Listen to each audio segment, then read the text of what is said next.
Welcome to the Longest Day podcast. I'm Leah, your host and the founder of Broadstairs Consulting. We help rebuild relationships and facilitate effective dialogue. We are convinced that people matter and that conversations count, so we started The Longest Day, a series of conversations where we learn from the resilience, determination, and candor of our guests. As they look back on their longest days, our hope is that it will empower you to look forward. We hope their stories will be a part of shaping yours. This week's guest on The Longest Day is David McQueen, a speaker, coach, and advisor. He currently works as a leadership coach and facilitator with organizations across the private, public, and third sector, having started his own companies and held non-executive board roles across all sectors. He hosts his own podcast, and his first book, Brave Leadership, was released earlier this year. It offers a fresh perspective on how leaders can be more inclusive across all areas of their decision-making. David has worked internationally and with clients including the likes of Mercedes-Benz, Uber, JP Morgan, and the BBC. He's a man on a mission, working with clients to explore how they can best lead themselves, their teams, and their organizations to success. He's also my speaking agent, so do get in touch with him if you wish to make any inquiries. This episode is a corker. Buckle in. Well, David, thank you so much for being willing to come on The Longest Day. It's an absolute joy to have you. Might you like to tell our listeners about your longest day? Yes, I will. My longest day was the day our firstborn came into the world. And it taught me so much about my short temper at the time. I still have a little bit of a short temper, if I'm really honest. But also just around resilience and how I realize that sometimes, even though things can be outside of your control, you can manage the ones that are in your control. So I am happy to be here and talk to you about that and go into as much detail as you need. Well, I'm going to need a little bit more detail than that. Tell us what happened in the run up to that day and on that day, and why it's your longest day.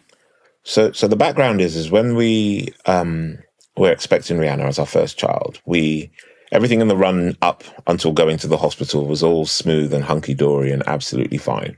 And then we got to the hospital and basically for the listeners who don't know about this, there is dilation. So a woman's cervix has to open wider enough for the birth canal for the baby to be born. And what we realized when we had Rihanna, Madeline did not have much dilation. It didn't improve much. But what actually happened was when we took her into the hospital, it became increasingly stressful. And I remember going in on the Saturday.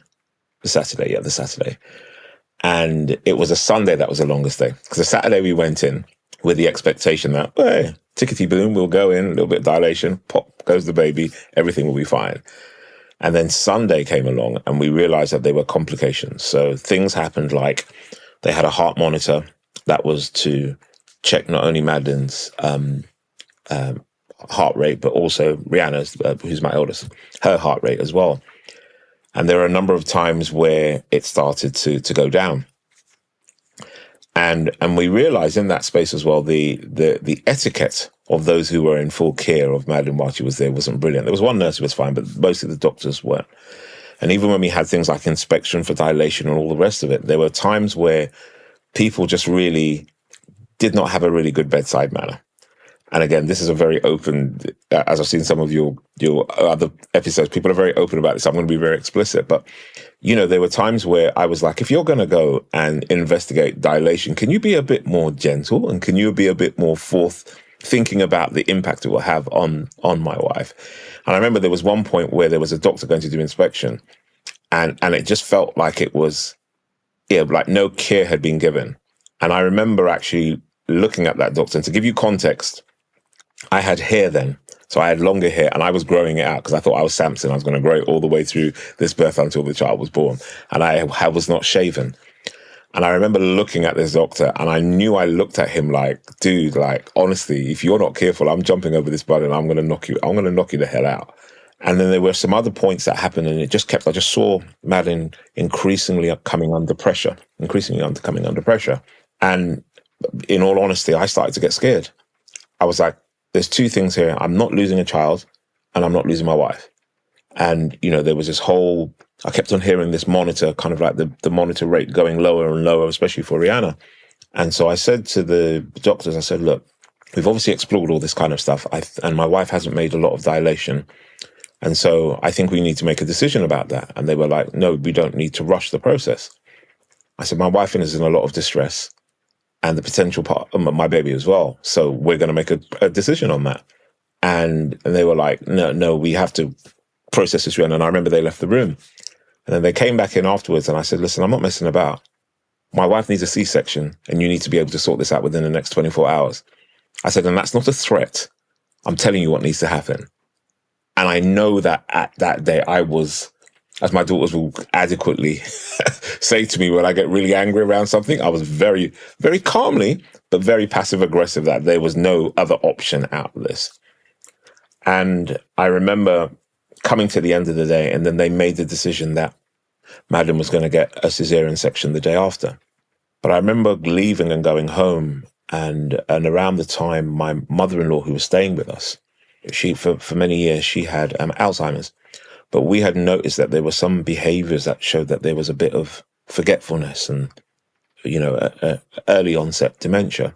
And so I was struggling with the fact that we had my mother-in-law, who both myself and my wife had recognized these things were happening, but we still need to make sure she was okay. So my best mate was with her. Then I was there wondering about how Madeline is going to be. And obviously with new parents in North London in our new house, all the rest of it, blah, blah, blah. And I remember feeling really, really anxious in that moment, but also feeling that it was so much of this was outside of my hands. And as I said, I'm quite a calm person, but put me really in that, I was 29? So, put me in that situation as a late 20-year-old and you expect me to keep my calm. I can talk calmly now that I'm in my 50s and I've had all the life experience and I can deal with things slightly differently. But in that moment, it was really horrible. And I remember going home and having a little cry because, again, I was worried about the health both of my firstborn and of Madeline. And I had heard stories as well of the lack of duty of care and the lack of understanding around pain and pain management, specifically for Black women who go through the healthcare system. And I was like, there's just no way this is going to happen on my watch. And we came back the next day and, they tried some things to put gas in there. And I mean, like Madeline just held onto the gas in there. The whole point is that you take a couple of things. She just literally was just holding on to it, didn't want to let go of it. And then we had to have different medications throughout the day just to calm her, just make sure everything was right for her. And Rihanna. And I remember it was just before 6:00 on that Monday evening, and they wheeled her into the operating theatre to do the operation for the C-section. And I remember standing at the door, and they said to me, Mr. McQueen, we need you to stay outside, because if you do come inside here and if you do fall over, no one's going to take any notice of you, because our focus on our aim is on your wife. And I remember having to go outside and sit down and again, just be really in the moment. And then I remember after about half an hour or so of sitting outside, the nurse just came out and she handed me my baby.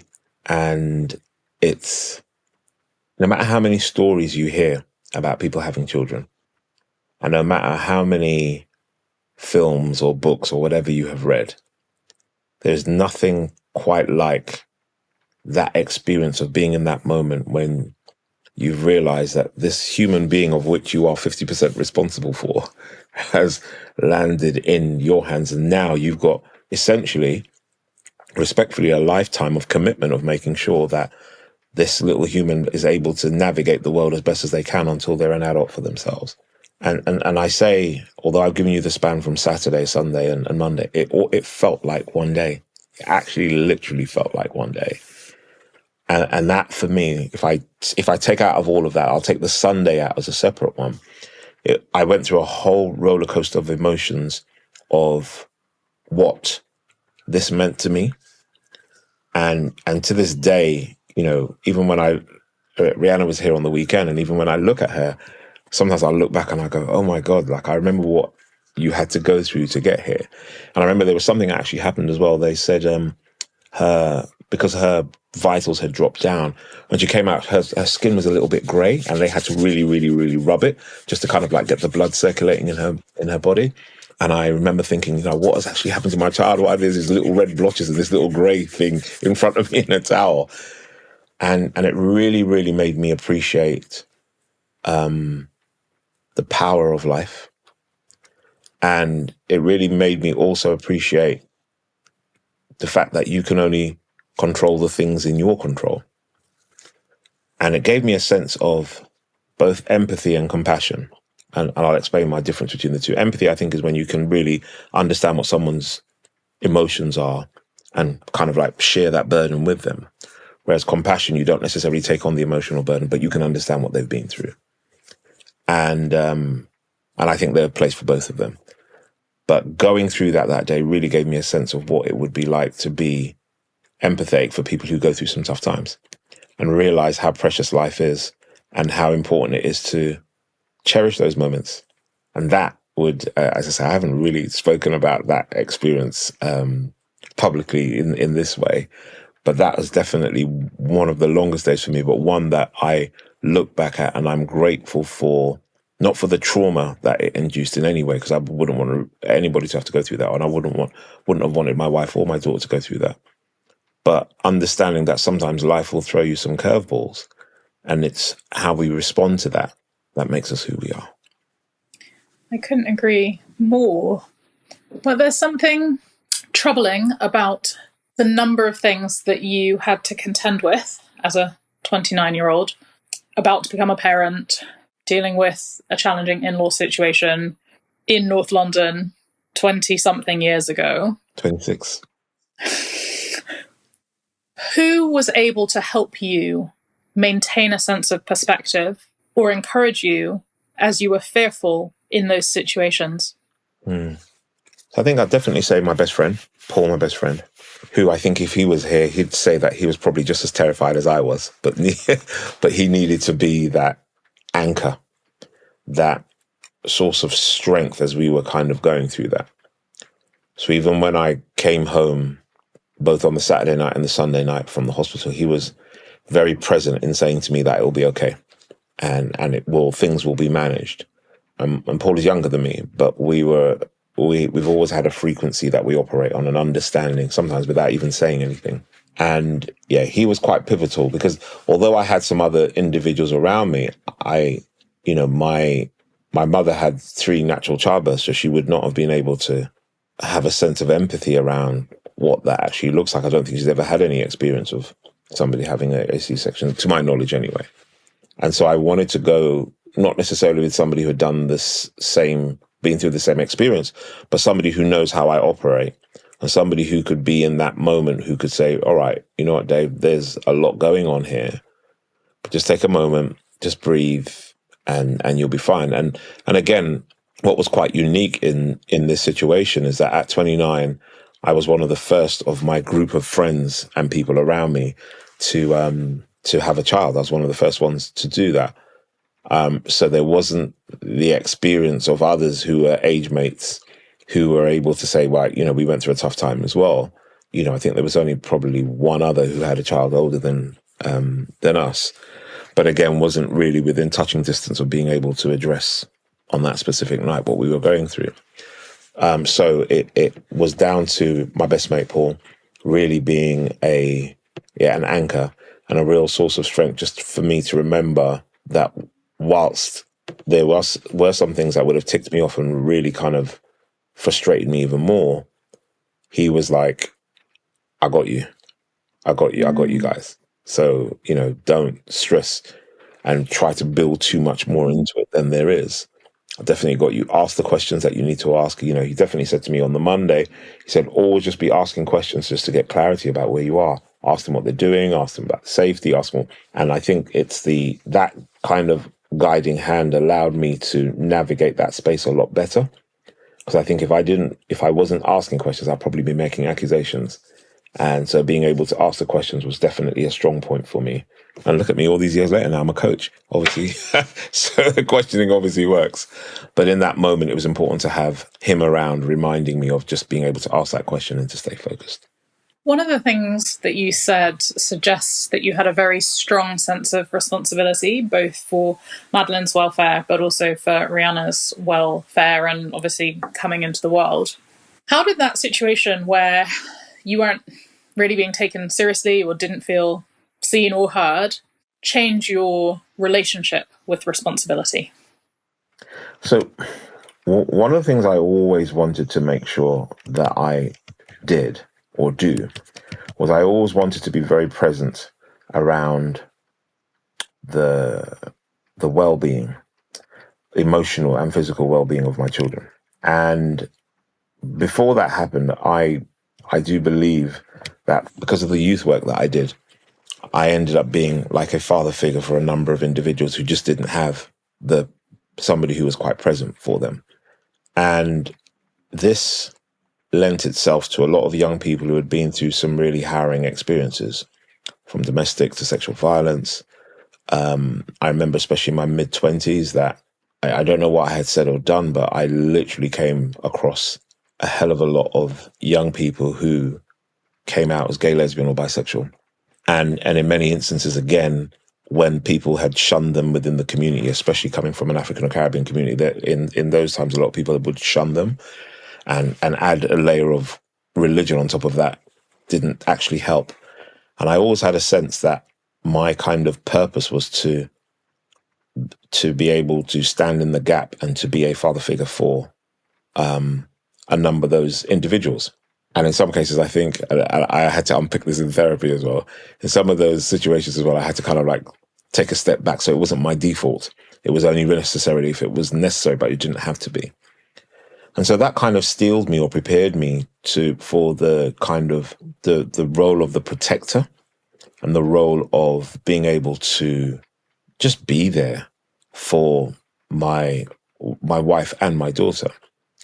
And even more so, again, as I said, I didn't want to be a helicopter parent where, if my child fell over, I'd be rushing over because I wanted them to get a little bit of a bruising and just have a little bit of stuff that actually happens in this world so they can become resilient for themselves.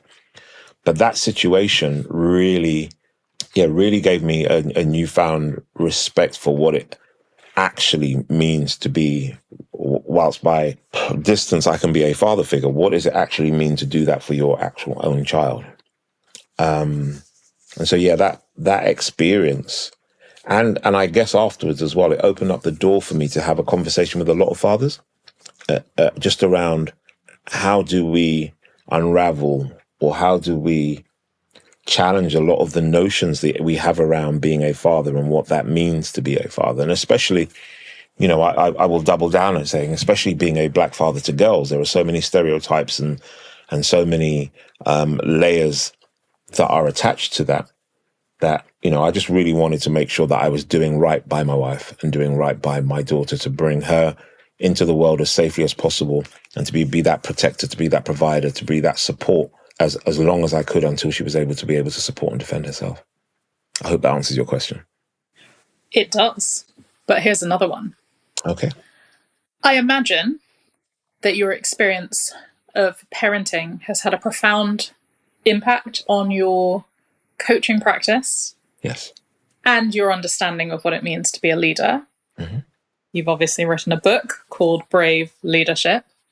What would you say the main lesson is that you've taken with you from parenting into your professional practice, helping leaders be better leaders? So I'll go back to that point I made earlier about compassion and empathy.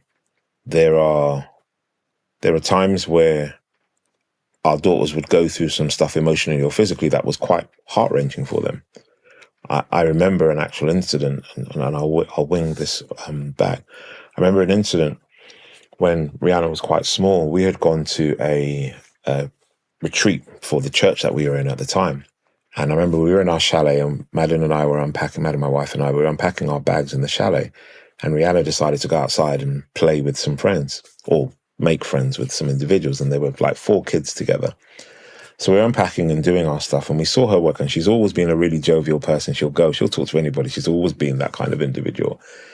And she's run up and she's gone and she's had this conversation with the 4, big cheery face, big smiley, what have you. And they turned her backs on her. And I'm like, bratty little kids, like, it's my baby, it's my princess. Are you mad? You need to go and have a conversation with her. She's coming to say hello to you. And they turned her back on her. And I remember there was one point where she just stood and she was just staring, but standing up, but not recognizing why would they not want to play with me. And I remember running out of the chalet and just picking her off the floor, and then doing daddy aeroplanes with her around the grass, running around and what have you.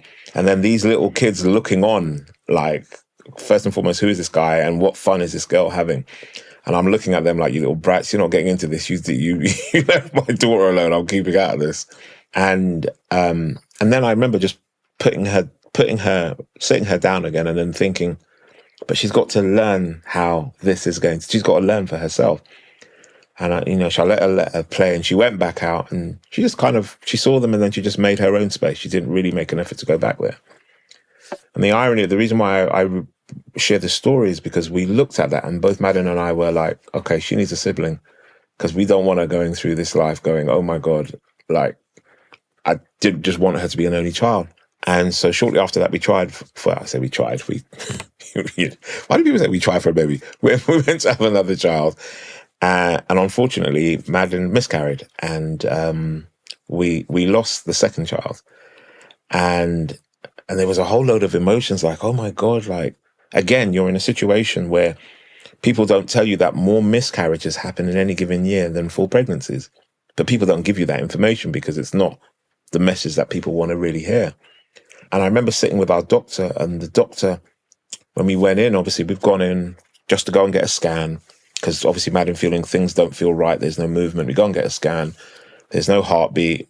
We're asking, well, what does that mean? And then they're like, unfortunately, your child has passed away. You've got to go through that whole process as well. People don't talk about it much, but you've obviously got to, for want of a better phrase, expel the fetus from the actual body, and you've got to go through this whole horrible process.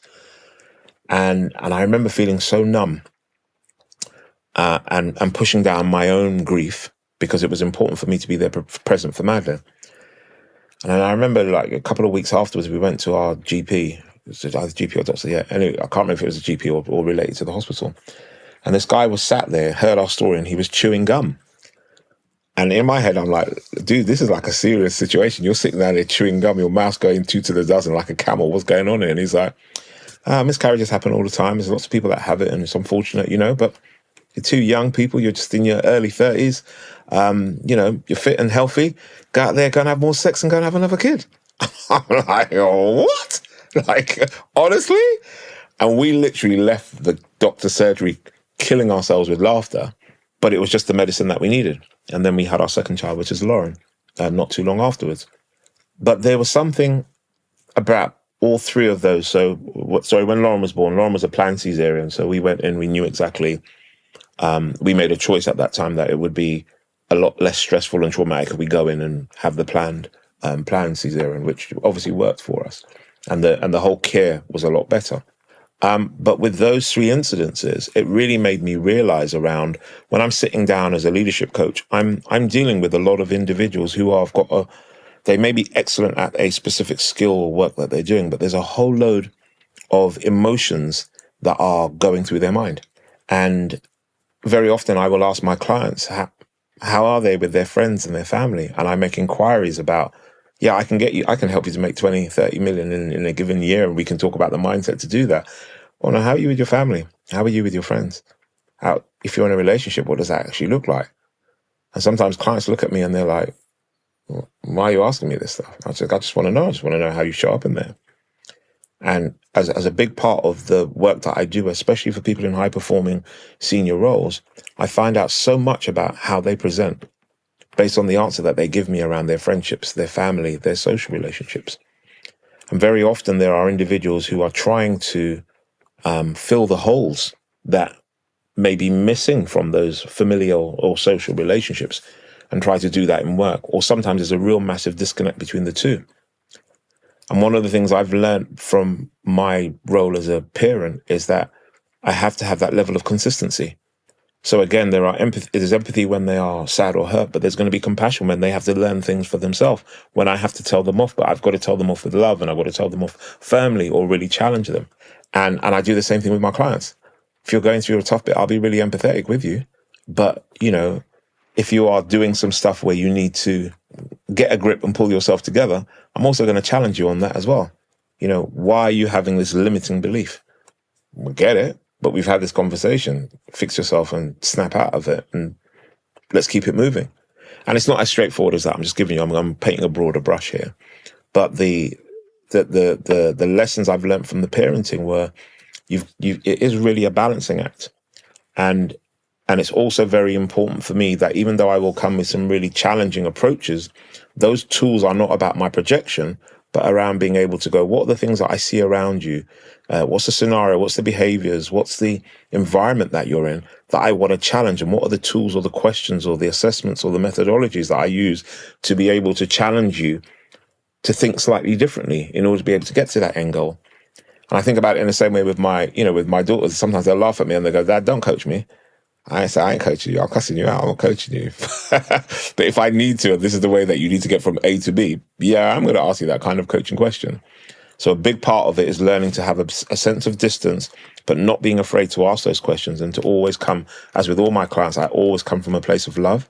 I'm always careful that no matter how somebody presents, I want to take the responsibility that somebody's entrusted within me, the ability to be able to help them to navigate what can be some very, very challenging spaces, but to do so with a sense of love and nurture and care, but helping them to get out the other end as well. So my daughters have taught me so much in the way that I coach as well. Definitely a lot.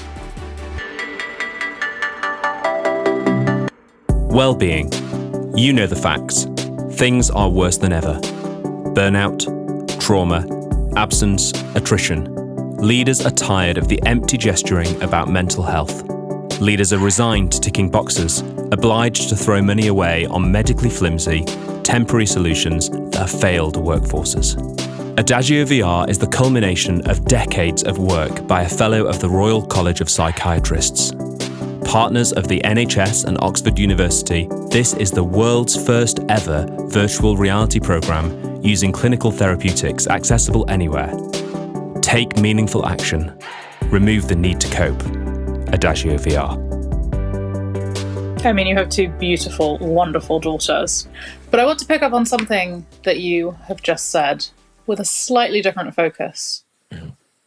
As a coach, you get to be other person-centered. Yeah. You get to focus on other people's needs. As you look back on your longest day, mm-hmm. what are the ways in which you wish you had had more empathy and more compassion for yourself? Oh. So I would have been kinder to myself about not feeling the worst and not feeling a sense of helplessness. That these were qualified doctors and nurses, and even if they had their biases or their faults or what have you, they'd probably seen hundreds, if not thousands, of adults come through this space and understand all the frustrations that they had to go through when things went a bit wrong. And the compassion to myself would have been, Dave, don't be afraid to challenge individuals when you see things go wrong, but be a bit more kind to yourself so that you don't think the worst. And then in terms of the empathy piece, it would have probably been a bit more to be okay to be vulnerable with Madeline when she was going through a very painful episode. And I realized that, and I've realized this later on in life, as I trained to be a counselor and studied trauma and studied the relationships with individuals. When we're stressed and when we are feeling outside of control, that our body, even though in our mind, we feel that, right, I'm holding this down and there's no way that no one can see that I'm stressed to the hilt. Our body has a way of being able to betray that. And whether that's the secretion, I'm trying to remember the name of the doctor. There was a doctor who talked about that when we are stressed, we secrete pheromones or hormones that raise that stress level. And if I was to go back, I believe that I could have been a bit softer for myself in that space. Instead of just trying to be the hero, going, all right, do you know what? I know what we're going through this, and let's both of us just have a cuddle, and it'll be okay without me trying to think that I could fix it. Let me empathize with you a bit more and understand, although I don't necessarily feel this pain, and as a man, I'll never be able to understand that pain, but I can be able to go, right, let me step into your shoes and not necessarily think I've got to rescue you, but rather to coin a more modern phrase, let me be a bit soft. Let me allow myself to be a bit soft instead of having to be the hard and fast guy who's going to come in here and rescue the day. And for me, that the empathy would have allowed me to be a little bit more soft, which I think I was second time round, because you learn, right? You definitely learn. But let me be a little bit more soft. Hospital food aside, if you had to live your longest day again, what food would you choose to fuel it? Oh, definitely. On that day, I needed mac and cheese and some chicken. That's what I needed. Right? No, not from the hospital. I wanted somebody to bring that in for me to say, Dave, I know you're stressed out. Just sit down here a bit. Give me some mac and cheese with some Brussels sprouts and some carrots, maybe a little bit of yam or something in there with a nice little gravy on it. And that gravy have some onions on it, right? Because I don't like gravy without onions. Put that down there with some chicken, steamed up chicken. Comfort food. Oh my God, that would have changed my whole mood. That would have changed the whole thing. Changed the game. I marvel every week that we have not yet had a repeat order in terms of this question, but I can see how that would have totally transformed your experience. Dave, thank you. Thank you for talking about the maternity scandals that ethnic minorities face in hospitals. Thank you for talking about the rawness of yours and Madeline's experience. Thank you for sharing how parenting has impacted your life and impacted your professional world. And thank you for your candor and for your empathy and for your compassion. Thank you. And thank you for making this space for me to be able to share that. Appreciate it.